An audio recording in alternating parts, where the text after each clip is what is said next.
Bonjour à toutes et à tous, bienvenue au 7e entretien du web journalisme.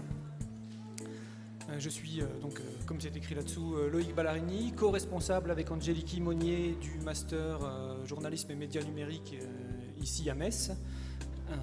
Et je passe tout de suite la parole à Jacques Walter, directeur du CREM, le centre de recherche sur les médiations, qui est le laboratoire de recherche auquel cette journée se rattache via l'Observatoire du web journalisme.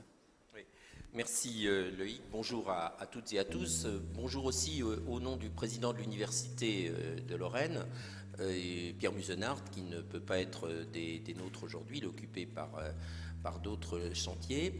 Et néanmoins, je sais qu'il suit avec beaucoup d'intérêt ce qui se passe dans notre secteur, ce qui concerne les médias, d'une façon générale. Alors, il le sait d'autant plus qu'il n'était pas encore président de l'Université de Lorraine en 2010, il était vice-président d'une des composantes qui est devenue l'Université de Lorraine, une université scientifique. Mais en 2010, nous avions déposé un joli projet de recherche dont l'acronyme est OBSWeb, Observatoire du web journalisme, qui a bénéficié de son soutien et qui, je l'avoue aussi, était totalement pionnier à l'époque. C'était un peu un pari, là tu viens de dire Loïc, 7e édition, c'est quand même la preuve que ça s'inscrit dans la durée et que notre pari, nous sommes en train de le gagner. Mais à l'époque, ça n'avait rien d'immédiat. C'était vraiment, comme je le disais à l'instant, quelque chose de l'ordre du pari, parce que nous étions en train de travailler sur, grosso modo, la sociologie de l'information et aussi de la communication, avec une attention particulière au métier.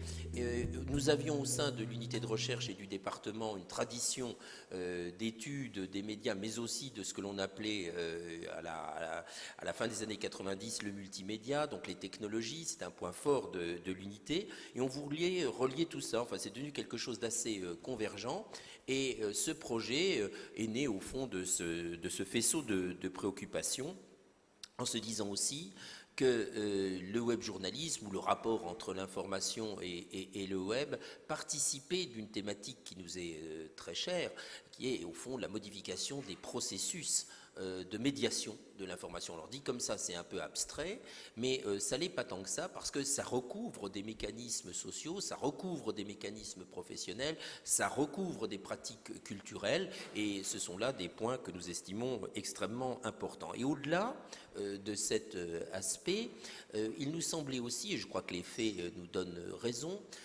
qu'un tel mouvement participait aussi d'une modification du rapport aux politiques au sens large, c'est-à-dire de la vie de la police, de la cité grecque. Parce que le rapport à l'information est évidemment un paramètre très important dans les démocraties ou les processus de démocratisation et d'émancipation. Voilà, donc ce sont là quelques-uns des attendus qui font que le web journalisme est pour nous important, sachant qu'en même temps, ça modifie le rapport aux professions, ça modifie le rapport au public, ça modifie aussi le rapport finalement à l'observation de l'émergence de nouvelles pratiques ou de nouveaux métiers. Ça, c'est un point extrêmement important pour nous aussi, se dire qu'il y a des mécanismes de proto-professionnalisation, pour jargonner 10 secondes, c'est-à-dire qu'on voit, lorsqu'on observe les choses, que de nouvelles compétences sont en train de naître, de se formaliser, et qui demain donneront peut-être lieu à des formalisations plus fortes et à des métiers. C'est pour cela aussi que l'Observatoire a un rôle important, certes dans la région, mais au-delà. Ça a donné aussi une impulsion très nette à la recherche dans notre secteur et dans notre unité de recherche, puisque nous avons obtenu un programme de l'Agence nationale de la recherche sur l'information, sur les réseaux sociaux numériques d'information, qui est un très très beau programme, qui est articulé à OBSWeb et dont là encore vous aurez certainement l'occasion de parler durant cette journée.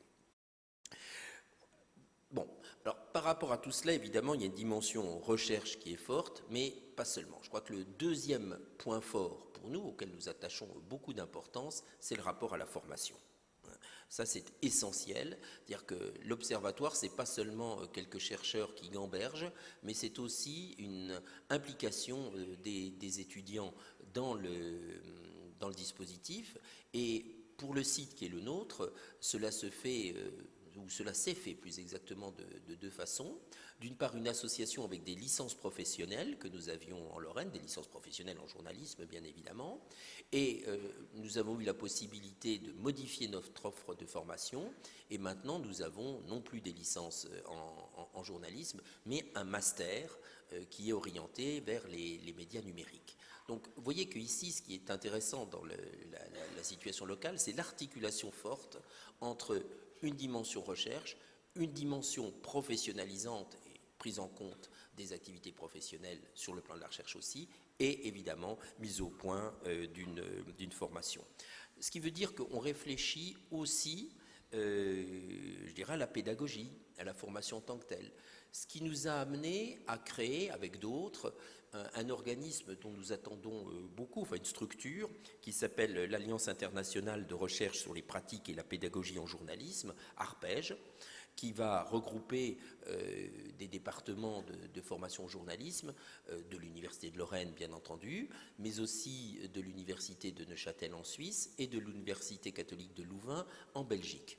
On a déjà des contacts avec le Canada, ce qui veut dire là aussi, et c'est très lié à notre approche, qu'on va prendre comme objet d'étude la manière dont on enseigne aussi le journalisme. Il y a de la recherche sur la pédagogie, c'est un point extrêmement important là encore pour nous. Alors tout cela est porté par une unité de recherche et porté aussi par des collègues, et les pionniers de l'affaire étaient Nathalie Pignard-Chénel qui est dans cette salle, il y avait également Arnaud Mercier, ils ont beaucoup travaillé sur la mise au point de ces programmes et des formations, et aujourd'hui, chacun continue à vivre leur vie en un autre lieu que la Lorraine. C'est Angélique Monnier qui prend le relais et Loïc Ballarini. Donc voilà, je pense qu'on a là une sorte de quatuor qui nous a permis de développer, il nous permet encore de développer des activités tout à fait intéressantes. Pour la journée d'études, qui est celle d'aujourd'hui, la thématique évidemment est absolument passionnante, je n'ai pas besoin d'y insister beaucoup. Le participatif, le collectif, les communs, ou le collaboratif, pardon, le commun, bon, sont des questions qui bien évidemment ont du sens par rapport au journalisme, mais au-delà aussi, je parlais tout à l'heure du rapport aux politiques au sens large, à la police, il suffit de regarder ce qui se passe ces temps derniers pour par exemple l'organisation des primaires, et on voit très bien le lien qui existe entre ces mots-clés et l'activité politique au sens large. Pour la journée que vous allez vivre ensemble aujourd'hui, je crois que la formule que vous avez retenue est parfaitement à l'image des mots-clés. On a des tables rondes, donc je crois que c'est vraiment un travail en commun. On a un travail collaboratif, puisque le public doit participer. Donc je pense qu'au fond, participation, collaboratif et commun, c'est inscrit dans la forme même des débats qui vont se dérouler là maintenant. Sur la question du public, ben, évidemment, nous sommes totalement partie prenante, non pas parce que c'est une réalité sociologique, ou pas seulement parce que c'est une réalité sociologique, mais parce que durant 4 ans, nous venons de travailler sur ces questions des rapports au public. Donc là, pour nous, il y a une véritable continuité, et nous sommes absolument ravis du fait qu'on puisse partager les résultats de nos travaux, échanger avec vous sur ce point. Se former, bon, j'en ai dit un mot à l'instant, nous avons des formations qui touchent aux médias au sens large, au journalisme en particulier. Évidemment, nous espérons bien aussi rejoindre le club des écoles reconnues dans le secteur public. Nous ferons tout pour y parvenir. Et puis, cette question de la formation, nous la traitons de différentes façons. Non seulement par ce qui se fait ici dans un amphi, mais en participant aussi à d'autres dispositifs qui, eux, participent de la communication scientifique et technique. Notre unité de recherche, nos collègues sont très impliqués dans un site d'information qui s'appelle The Conversation France, pour lequel il nous semble qu'il y a là une démarche tout à fait originale consistant à faire passer dans le public des travaux sous une forme vulgarisée au sens très positif du terme, et nous menons une enquête actuellement pour savoir aussi comment les articles qui sont publiés par ce site peuvent servir à la fois dans des classes du secondaire mais aussi dans la pédagogie universitaire. Donc vous voyez, la question de la formation, pour nous, elle se monnaie de plusieurs façons. Et enfin, le dernier point, enfin par rapport à la troisième table ronde, finalement, elle participe aussi d'une réflexion sur ce qu'on pourrait appeler une forme de sociologie du travail. Je crois qu'il y a eu beaucoup de travaux en socio-économie, il y a eu beaucoup de travaux sur les modifications presque d'ordre idéologique qui pouvaient être induites par les technologies. Et bien là, avec cette table ronde, je crois qu'on revient à un questionnement qui est à hauteur de femmes ou d'hommes, c'est-à-dire la pratique professionnelle au quotidien. Je trouve que ça, c'est quelque chose d'extraordinairement important, qui me rappelle le titre d'un ouvrage de notre collègue Accardo, qui était journalisme au quotidien. Eh bien, on y est. Je crois qu'il y a à la fois, et c'est cela le défi d'OpsWeb, une volonté de penser des mécanismes qui sont presque macrosociaux tout en étant ancrés dans les technologies, et en même temps d'en mesurer l'impact au quotidien. Donc j'espère que en alliant ces deux points, les débats seront fructueux, ceux dont je ne doute pas, et je vous souhaite d'excellents travaux. Je vous remercie. Merci Jacques. Donc bonjour, pour ma part aussi, je suis heureuse de pouvoir vous accueillir aujourd'hui à la 7e édition des entretiens du web journalisme organisée par l'Observatoire du web journalisme, les CREM, les centres de recherche sur les médiations, et portée par les masters journalisme médias numériques. Deux mots sur les masters. Cette formation, le MJMN, comme on dit nous, a été créée en 2013 par deux collègues que nous allons citer encore. Arnaud Mercier, qui est actuellement professeur à l'Institut français de presse à l'Université Paris II, et qui n'a pas pu venir aujourd'hui parce qu'il doit assister à une session du Conseil national des universités à Paris, et par Nathalie Pignard-Chenel, qui est dans la salle et qui prendra la parole après, que nous sommes heureux de retrouver aujourd'hui, et qui est actuellement professeure assistante à l'Académie du journalisme et des médias à Neuchâtel en Suisse.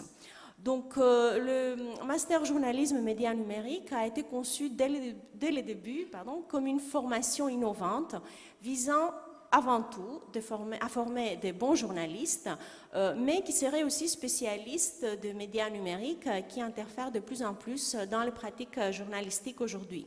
Nous avons donc accueilli avec Loïc Ballarini à la rentrée 2016 la 4e promotion du master, et nous sommes ravis de pouvoir continuer ce travail passionnant autour duquel se mobilise une équipe très motivée d'enseignants-chercheurs et de professionnels, et bien sûr nos étudiants toujours passionnés.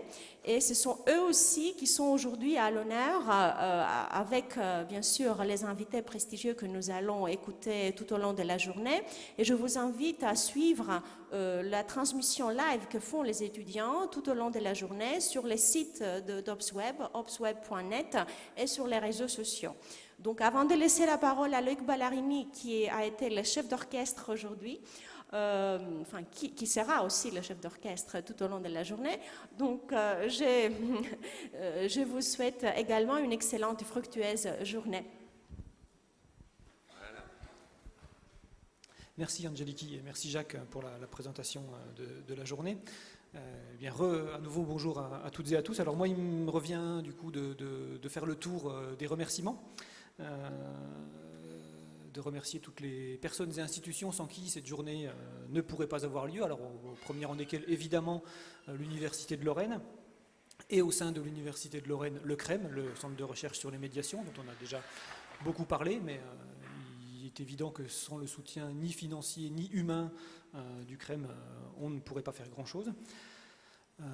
Je veux citer également aussi le programme de recherche Collab, financé par l'Agence nationale de la recherche, dont je coordonne l'équipe du CREM et qui s'intéresse au crowdfunding et au crowdsourcing, donc au financement et à la production collaborative dans les industries culturelles. Il y a dans ce programme de recherche un important volet sur les médias, et c'est évidemment ce volet-là qui justifie l'association de notre journée d'études à ce programme de recherche. Un programme de recherche qui est représenté aujourd'hui par 3 chercheurs qui vont parler aujourd'hui, Nikos Myrneos, Emmanuel Marty et Alix Benistan. Et puis de nombreuses autres interventions viendront croiser des thématiques qui sont proches de ces questions-là. Après tout, Jean Abbiatecci cet après-midi nous parlera de la manière dont le temps dépose du code informatique sur la plateforme GitHub. Qu'est-ce que c'est sinon une certaine forme finalement de production collaborative, ce code étant appropriable et modifiable par d'autres, mais une forme de production collaborative qui ne s'inscrit pas dans des logiques de prédation qui seront décrites à un autre moment de cette journée. Parmi les autres partenaires, Metz Métropole bien sûr, qui nous aide également financièrement, et Jacques les a cités déjà tout à l'heure, The Conversation France, qui est partenaire média de cette journée, site donc de vulgarisation scientifique, site monté par des journalistes, mais qui font écrire des chercheurs à destination du grand public. Si là encore ce n'est pas quelque chose de collaboratif et qui vise à créer des communs, puisque tous les contenus de The Conversation sont disponibles en licence libre. Voilà, sur ce site, vous pourrez retrouver donc un compte-rendu de la journée et puis les textes également des chercheurs qui participent aujourd'hui.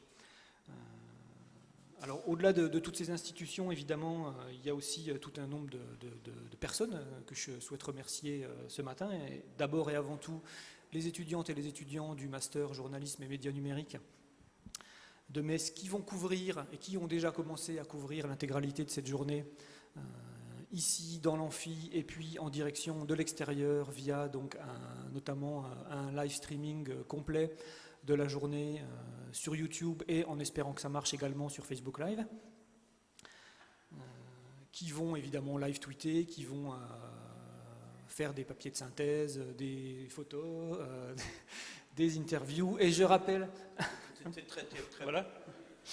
Je rappelle d'ailleurs à tous les intervenants qu'à un moment ou un autre de la journée, vous devez passer devant la caméra du petit studio que nous avons installé à côté de l'amphi. N'est-ce pas ? Vous avez déjà certainement été abordé par les étudiants qui s'occupent de ça. Bien sûr, les animateurs des débats d'aujourd'hui, Jean-François Diana ce matin et Raphaël Poujon cet après-midi. Toute l'équipe du CREM qui est là et qui vous a accueilli, qui a préparé tous les aspects techniques et tout ça, grâce à qui nous pouvons manger, voilà, toutes ces choses absolument indispensables, et qui vont aussi vous faire quelque chose de moins rigolo, mais il faut le faire, s'il vous plaît, amis intervenants, de signer la fameuse petite feuille sur le droit à l'image qui nous permet de vous diffuser sans trop de problèmes. Alors on vous la fait signer après, vous filmez, mais vous la signez quand même, merci. Voilà, et puis évidemment, et Jacques l'a déjà souligné, ces rencontres, comme les médias d'ailleurs que nous analysons ou dans lesquels d'autres travaillent, ces rencontres ne seraient rien sans le public. Et la richesse des débats qui ont lieu ici chaque année nous prouve bien que cette volonté de partage est absolument essentielle. Dans le public, alors il y a des nouveaux, il y a des anciens qu'on a plaisir à revoir chaque année. Parmi les nouveaux, on va citer une partie de la promo de licence d'information communication de Metz qui vient ce matin avec l'accord de leur professeur sécher leur cours sur les médias pour venir s'intéresser aux médias ici. Et puis également l'équipe des jeunes de la MJC de Vendeuvre à côté de Nancy qui prépare un webdoc sur les médias et qui vient aussi réfléchir avec nous aujourd'hui. Alors j'ai remercié beaucoup de monde, il me faut maintenant excuser quelques absents. Alors on a déjà dit que c'était la première édition des entretiens du web journalisme sans Arnaud Mercier qui les avait créés il y a déjà 7 ans. On remercie aussi et on excuse Fred Ginger, notre notre technicien magique, celui sans qui toute l'année les étudiants du master ne pourraient pas réaliser toutes les belles prouesses qu'il réalise, et qui a mis en place toute l'installation technique dans cet amphi, et qui est aujourd'hui suppléé par Jean-Loup Lallemand à la régie là-haut, grâce à qui tout ça va bien fonctionner. Et j'excuse enfin 2 intervenants qui étaient prévus cet après-midi et qui n'ont pas échappé, eux, à la partie participative des virus de la grippe et des autres rhumes divers. J'excuse donc Damien Van Acter et Karen Bastien qui ne pourront pas être des nôtres cet après-midi, et donc les 2 tables rondes de cet après-midi ne compteront que 2 interventions au lieu de 3. On leur souhaite un bon rétablissement et on espère qu'ils sont accrochés au fond de leur lit à leur Facebook, à leur Twitter pour suivre la journée. S'ils veulent nous interpeller, qu'ils n'hésitent pas. Voilà. Je ne vais pas m'étendre plus longuement parce que sur le contenu de cette journée, Jacques on a déjà dit beaucoup. Voilà, il s'agit simplement d'essayer de repérer des logiques, des tensions, parfois des frictions dans toutes ces logiques de collaboratif, de participatif, de commun. Ne pas se contenter simplement de faire un bilan. Ça pourrait être une tentation de se dire, voilà, nous sommes 15 ans après les belles promesses du Web 2.0 et du journalisme participatif. Nous sommes 10 ans après le lancement de Facebook et de Twitter. Mais faire simplement un bilan n'est pas suffisant. Ce qui nous intéresse aussi, c'est de voir qu'est-ce qui se trame aujourd'hui, où est-ce que des expériences et des recherches montrent d'autres façons peut-être de faire du participatif, du collaboratif et du commun. Tout ça s'inscrit dans un cadre général qui est un cadre de contraintes très importantes, que nous présentera Nikos Myrneos dans la conférence inaugurale tout à l'heure. Aujourd'hui, vous savez qu'on est dans un monde dans lequel les principales capitalisations boursières ne sont plus les géants du pétrole et de l'automobile, mais les géants de l'Internet, les fameux GAFAM, qui sont devenus aujourd'hui les leaders de l'économie mondiale et qui imposent un certain nombre de contraintes économiques, notamment aux médias, et qui sont parvenus notamment à capter, à enfermer peut-être, à exploiter aussi une grande partie des mouvements collaboratifs, participatifs, qui sont à la fois un des mythes fondateurs de l'Internet et en même temps qui sont devenus une des principales sources de la création de valeur sur Internet aujourd'hui, à travers notamment leur captation par cet oligopole de l'Internet. Donc la journée va commencer par la présentation de ce cadrage global, et puis ensuite nous verrons à travers les 3 tables rondes que Jacques a déjà détaillées tout à l'heure, les médias et leur public, la formation et puis les préoccupations de partage dans le travail, comment ici et là des expériences essaient de composer ou d'inventer face et éventuellement contre ces logiques globales. Voilà. Nous sommes très heureux de vous avoir aujourd'hui et de passer cette journée de débat, et nous allons donc passer tout de suite à la conférence inaugurale. Merci à vous et très bonne journée à Metz.